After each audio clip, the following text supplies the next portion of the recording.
pelajaran kita iaitu 4.4 penyerahan Sarawak kepada kerajaan British. Okey, latar belakang. Selepas Perang Dunia Kedua, Sarawak telah diserahkan kepada British.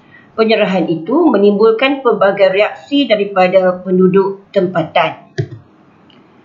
Setelah Perang Dunia Kedua tamat, tentera Australia telah mendarat di Kuching dan memperkenalkan pentadbiran tentera, iaitu British Borneo Civil Affairs Unit (BBCAU) pada 11 September 1945.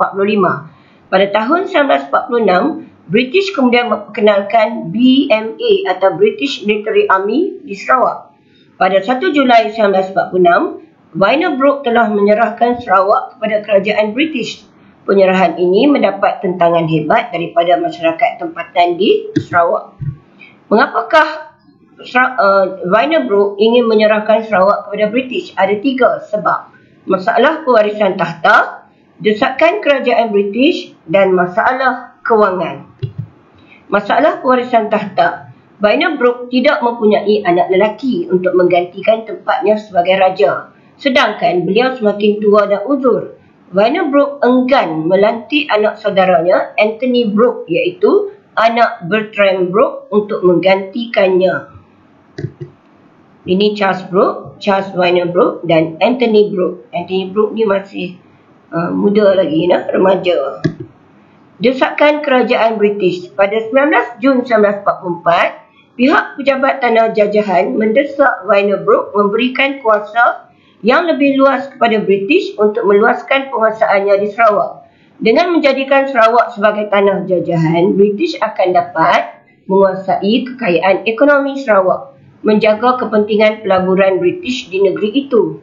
Pada 28 Februari 1945, pejabat tanah jajahan mengutus surat kepada Wynnebrook tentang pendirian untuk menyerahkan Sarawak kepada British.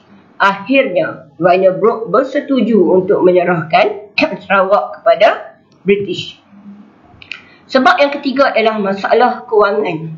Wynnebrook menghadapi masalah kewangan untuk memulihkan Sarawak selepas tercetusnya Perang Dunia Kedua. Ekonomi Sarawak telah terjejas, iaitu lombong minyak musnah, ladang getah terbiar, kemudahan pendidikan terbiar, kemudahan kesihatan terbiar, dan jalan raya dan lapangan terbang juga perlu dibaiki. Wynnebrook tidak mampu untuk membangunkan negeri Sarawak semula. Ini adalah proses penyerahan Sarawak kepada British. Bermula dengan pejabat tanah jajahan mengutus surat kepada Wynnebrook pada 28 Februari 1945 meminta beliau menandatangani surat perjanjian dengan George Henry Hall, iaitu Setiausaha Tanah Jajahan. Pada 24 Oktober 1945, beliau bersetuju menyerahkan Sarawak kepada British. Proses yang kedua, Wynnebrook menghantar setiausaha peribadinya Gerald T. McBrien untuk mendapatkan persetujuan daripada ketua tempatan. Gerald McBrien pulang ke England bersama dengan dokumen yang ditandatangani oleh ketua tempatan Sarawak.